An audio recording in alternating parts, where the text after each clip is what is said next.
Good evening. Welcome to the Man Cave. Today we're going to do our second post, I think it's our second post Gen Con video. So we're going to talk a little bit about the company and a couple stories from Gen Con and then move forward. We went to the very first thing that we did, well, the first event that we went to at Gen Con was we played through the Vengeance for Valhalla scenario. We got there, we were all set, ready to go, and it was an amazing tournament. We have a picture of it. I think we're going to try to use that for the thumbnail, so I hope it works. While we were there, we played the scenario. We got to get our Raylan figure, which I think we showed earlier, but I'm going to show again anyway. It's just awesome.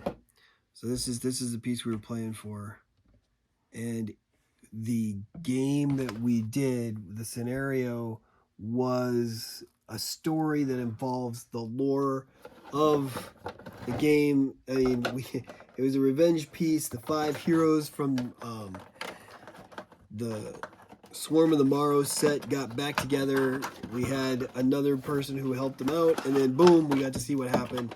It was really, really cool.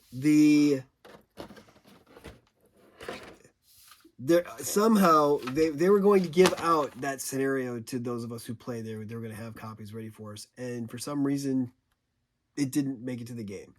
So now that we're back, I was able to download and print it off of their website. So this is the story behind it. This is how to build the map. This is the map right here. This is what sets are required for the map.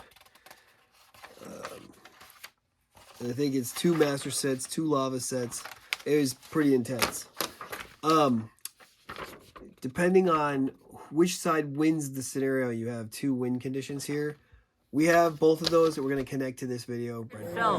Strides forth, twice as strong as any Kyrie. The madness of the poison that courses through his veins has only made him more ferocious. Lovatak flies at Utgard first, but he catches her before her golden axe and strikes him. Her spined armor buckles in the mad Valkyrie's grasp as he casts her down against the mountainside. Raylan screams and flies towards him, but with one sudden strike of Utgard's mighty glaive, Raylan the carrier warrior falls. Wounded and limping, Drake and the others recover her body and flee down the lava flows to the foothills where their forces lie shattered. Though the war will continue, hope for victory has died with Raylan this day. Lovatak bursts through the massive doors into Utgar's throne room, while the others form a perimeter outside, preventing Utgar's remaining minions from flying to his aid. Utgar looks up, eyes wild from the madness of the poison. Lovatak planted in his wellspring, and snarls with rage as he begins to understand the betrayal before him. He snatches up his glaive as both Kyrie warriors fly towards him. Raylan goes high, aiming for his chest, and he deflects the twisted blade of her spear. But Lovatak goes low, and her golden axe rips a gash in Utgar's leg. He rises up to block Raylan's next strike, but Lovatak tackles the massive Kyrie through the back windows of the throne room into free fall towards the flaming lake of lava beyond.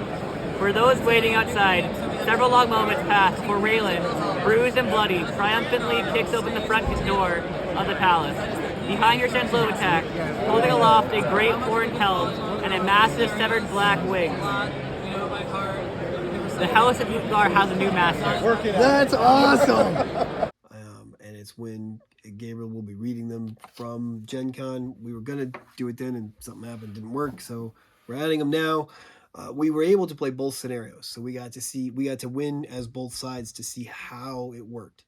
The difference is when at Gen Con they built up the maps to be a little bit bigger so that it was more visual than what they expect us to be able to make. Also, the pieces they used are the castle pieces that are coming, so they could stick together, because the ones in the base set that they didn't have that capability. Now they will have that. So those were the differences. We just wanted to mention that stuff. While we were there at Renegade was a pretty big part of our journey there. I picked up 2 sets. Now, you've seen us unbox these on the channel already when we did the whole run of this for the boiling tension, but I bought 2 more of each of these common sets. So now I have 3 of the common sets. So that's, I wanted to mention that, but we're not going to do an unboxing for that because we bought stuff there. We also got the HeroScape Age of Annihilation deck. This is the Revna dice. So I got another set of these. It was really nice. The one thing I don't know is if the stuff that we spent money on there counts toward points toward Renegade. I'm going to ask them. Renegade has been doing such a great job with HeroScape that we've started to look into stuff that Renegade has done. One of the games that my family enjoys a lot is called The Hunger. It's a vampire game. It was done by Richard Garfield, which is, you know, that's a name that most people will recognize. We had a problem with it, and I went up to them while I was there, and I was like, hey, do you guys have any replacement pieces? Because this, that, and the other thing. And they were like, oh, no, just let us know. Email us and send us a picture. I did. I sent them that picture last week, and the turnaround, it's already here. The pieces, it came today. So I just wanted to mention that. Their customer service is amazing. They're very, very awesome people. Lee Hoff, I spoke with her so many times because she was one of the ones that was setting up the event that we were doing. She was on the floor. She was at their booth. Ran into her multiple times, and I got to meet her husband too. And when I was buying the extra HeroScape pieces, we were talking about how I've been playing HeroScape from the beginning. So is she, and how things have really, how HeroScape has helped to shape a lot of our gaming.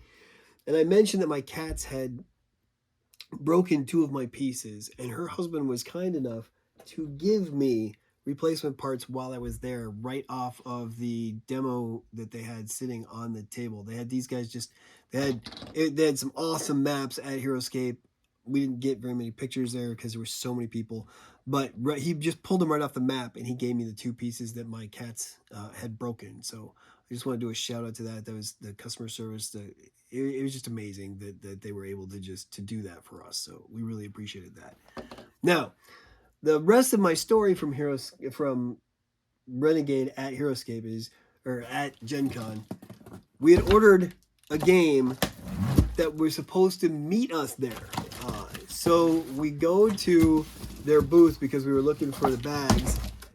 We got all of the bags that they were able to do that year too.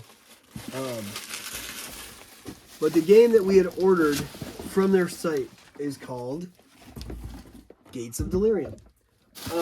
And like I said, because I like so much what they're doing with HeroScape, I'm willing to explore some other things. That's how we got into The Hunger. This was on sale on their website for about $10, and then to pick it up at Gen Con, I was like, sweet, that's a game I will get. Now, you might have noticed in our Gen Con haul videos, this wasn't there. I just pulled it out of a box because this game did not materialize when they were unpacking everything, and they had no idea why. So I went up there, and they're like, oh, it's you. And I was like, what? And they were like, yeah, we had some problems. For some reason, your game isn't here. We don't know what's going on. If we have one at the warehouse, what'll happen is as soon as we get back from Gen Con, we'll get that in the mail. We'll send it to you with free shipping since you weren't able to pick it up here. And they're like, otherwise, you'll get a credit for what you paid for on the site. So either one of those things would have been great for me because I know I'm going to pre-order the entire next run of HeroScape. So it's not like I'm not going to spend the money. But they apparently found the game and they sent it to me. So the rest of this video is going to be an unboxing of the Gates of Delerium from Renegade. Beautiful artwork. It is gorgeous. Like I said, for me, a lot of times it's the design, the look of a game that will draw me to it. And then I'll look into what is it about. This has something to do with Cthulhu. I don't have any Cthulhu. I've got some Cthulhu side games, but I don't have anything on Cthulhu itself, so I was interested in the idea. So this says that it's for ages 14 plus. It's 2 to 4 players. It takes approximately 45 minutes. Gates of Delerium. Someday you've heard mysterious rumors. Some days you lose track of time and can't account for hours of the day. The whisperings of secret gates to another world, a world of ancient evil, grow stronger. Although no one knows who is building them, you have a dreadful hunch. Could you be the unknown architect of these Gates of Delerium? So that struck me as very interesting because you don't know whose side you're on, or you play both sides. And the fact that you may be the bad guy of the game without knowing it seemed really, really cool. So I was like, okay, you know what? It's on sale. I'm going to take a risk on this. It's a game by Jordan Manby. Of course, it's done through Renegade. And it says here that it can be 2 to 4 players, which I really like that. Those numbers fit well. So here's our rule book. I'm going to open up the rule book here. It's got some strange writing here in the beginning, which will make the text a little bit harder to read, but look at the size. The size is really good because I have old man eyes. And this is easy enough to read. You know, A Game of Growing Insanity by Jordan and Mandy. The game overview is right here, and again, the text has changed from the handwriting looking ones to regular font. This is easy to read. That's always a plus. The components are right here. There's a game map, action cards, meeples, score tokens, desperation tokens, different game cards. So that's nice. Player journals, 1 per player. The artwork is, very thematic for the Cthulhu type theme. It shows you how to set up. Not only does it have, again, the words are very easy to read, but it's got pictures, which is good. So it shows you what you're doing. For games with just 2 players, there are some extra setup steps that you must carry out. For details, see page 17. So, it's guiding you right through that. That's really good. The round sequence, taking turns. So yeah, this is pretty amazing. The way that this is done is really, really good. I'm very pleased. I can read this. It's so simple to read. So this is working great. I like the rule book. Then we go to, this game is back from 2019. So we have a 2019 Renegade catalog. Wow, I kind of like how this catalog looks too. This is neat. And some of these games are games that I have on my shelf. For instance, we have the Fox in the Forest. We've got that game. Kitty Pow. Interesting. Ooh, The Blood of an Englishman. That looks good. Arboretum. That looks good. So these are games that came out in 2019. And, well, at least one of them was on our shelf. There's a lot here. These guys don't mess around. And they do the Clank stuff. There's Clank in Space Apocalypse. I've played Clank. It's a lot of fun. Bargain Quest. I've heard that's good. I have not yet to play that. Flatline, Fuse, Junk Orbit, Circadian's First Light. Man, in 2019, there was a lot from this studio. There's Gates of Delerium right here. Coming in October, and that's in 2019, and it was $45 MSRP. I think we picked it up for, I think, 10 on the sale through their website. So there's a lot. My goodness. And here's all their role-playing stuff. And, this is, of course, 2019 was before the return of the HeroScape stuff, that was the bulk of their booth area at Gen Con. So here's our punch outs. Look at this art. These giant pieces here. That's pretty cool. And the thickness of these boards, they're not messing around. They did not skimp. That is very good. Then we go to our map. So that sounded nice on the table too. Like when you slid it over, that sounded like high quality, like even like just the box. Yeah. So this is the 2-player map is on this side. And if you look, it's places that we've all heard of having to do with Innsmouth, Arkham, Rockport, Kingsport, Salem. These are all places that have a history with the Cthulhu mythos, so that's interesting. And then here's the 3 or 4 player map right here. Same places, just some of these turn counters are going to be a little bit different. So is that all North America then, right? And 2. Yeah, here you've got 1 and 2, and then over here we had 1, 2, and 3 for where, and this is 3+, so that's where the people go. That's the main difference it looks like. And that's a nice small board. Does not take up a lot of table space, which is also a very good thing nowadays. So here we have our meeples. and a couple of counters. So we've got what appears to be hero meeples. Oh, there's a monster there too. Oh, I see. Each team must have their own. So there's the yellow team, the orange team, the purple team. Oh, the there's purple green monster team. thing. Well, it's That's like the Head of Cthulhu, it looks like. Right. Well, it's like a gate thing. Each, maybe, I don't know. But yeah, each one has an eldritch, its own version of an eldritch monster. And look at this. Look how thick this is. This is a nice chunky wooden token. Sane and insane, and look how thick that is. And you can feel this. I mean, it's got. That is nice, and it's not like heavy either. Though it's nice and like it's lightweight. It's great. So here we have our player boards. They're 2-part. It's beautiful artwork right here on the insane and these are the nice sane. Thick cardboard. Nice thick cardboard. So we're looking. The game involves lost pages of a journal, and then there's these map segments. And as you're putting together the map fragments, this gate is starting to materialize. So yeah, it's a 4-player game. We have orange, purple, green, and yellow, which go along with the meeples. Orange, green, purple, yellow. So that's a very good way to keep things organized. All right, look inside the box. There's the map that we see is the creature seems to be coming from the gate itself. Cool. And we have very cool looking. The art along the sides is just as horrifically gripping, and it does the different colors there.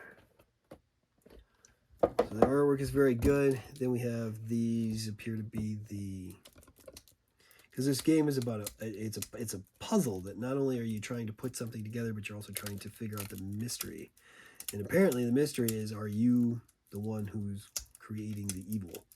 Which, I mean, that just sounds really cool to me. I like that idea. You want help with that? No, I think I got it. Yeah. You can do this one.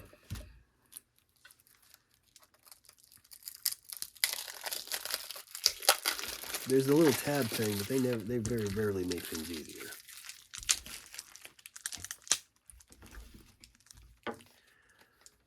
So as you can see, these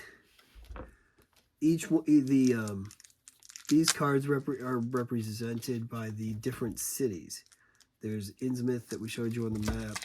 Here's the green of Salem, the reddish color of Arkham. These are nice cards. The yellow of Kingsport. These are very and they're thick cards too. Yeah, I'm and we have blue as well, which is Rockport. So you have, and these look like these are items and monsters, it looks like, or like monster type things here. And these look like somehow the gate that you're building, because you have to place these cards together by and then eventually you get. Oh, that's kind of neat looking. I'm going to show you. Let's see if we can do one all together. So if we do a card here, we do a card here, maybe this way. All right, I'm just going to see if this is how it works and put it together and see what happens here. Hopefully we won't unleash an eldritch horror on our table.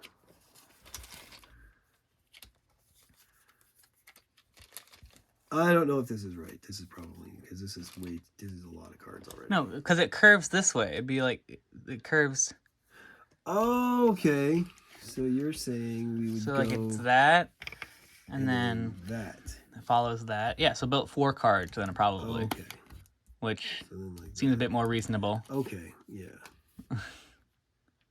So yeah. Okay, so that would be that. Oh, although that's not the gate, really. The gate looks more like it would be like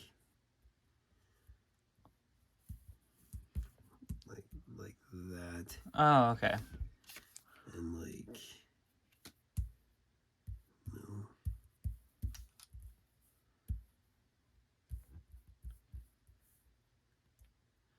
Well, what other cards are there? Are there different? Oh, yeah, you probably have to do one from each city. Maybe that's how it works.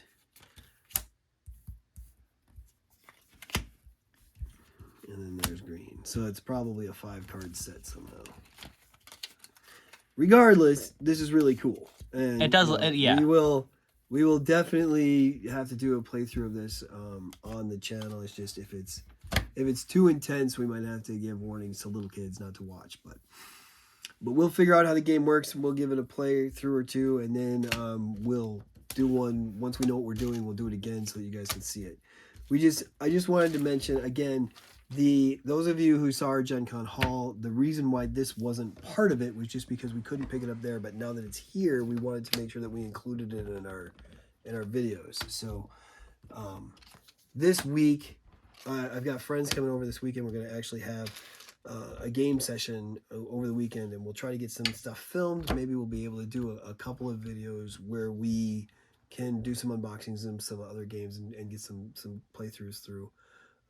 I've played a couple of the games with the kids already, so we're working on some stuff to give reviews on, not just unboxings. So, and our next video will be on Friday. Well, one of our coming videos will be on Friday, and we'll do our poll. Yes, because our poll has now closed, and it's been decided by you that it will be the Hero Quest World's End Tournament Guardian Knights versus the Bard Troop. Yes, so that video will harken back to the playthroughs that we were doing.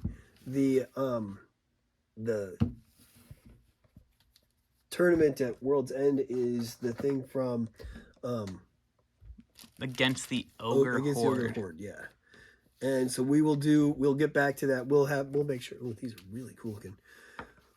We will make sure that will be, we're shooting to do that on Friday. Those videos take about 25 to 30 minutes traditionally. I mean, it'll depend on how quick one side beats the other side. And then we'll have that going. And then once that happens, we'll try to get some filming done this weekend and then put something up next week about some of the games that we played. These are both previous winners, so they might go on a bit farther because they have the track record of being better. That is true. They both do have a win under their belt, but we'll see. Who are we fighting again? The Guardian Knights against the Bard Troop. To be honest with you, I don't think the Bard stands much of a chance, but that's just... But the Bards do have range spells, and the Guardian Knights do not, which that could come into play depending on rolls. That is true. Bards do have... Yeah, I mean, so... And we'll be playing that with probably, we might use the original Guardian Knight that we were lucky enough to have, and we don't keep in a box, we actually play with. And the Bard from the Mythic tier, and from Spirit Queen's Torrent, I think is when he was reprinted. So those are the two that will be going. We'll see how that goes. Until then, we're gonna cut this video as done. Thank you again, Renegade, for everything that you did for us and with us, and the stuff that you did at Gen Con. We had a great time. It was a lot of fun talking to them, to getting to know them. The scenario was probably, they've done 12 of these free online scenarios. This was my favorite by far. It was so good. So I will definitely, once my lava set gets here, I'm going to be building that map 100% for sure. I want to see that map again. It was so much fun, and you'll notice that in our thumbnail. So thanks for joining us. Please like and subscribe if this was something that you thought was interesting. Until our next video, may all of your rolls be crits, and we will let you go. From the Men in the Cave, good night.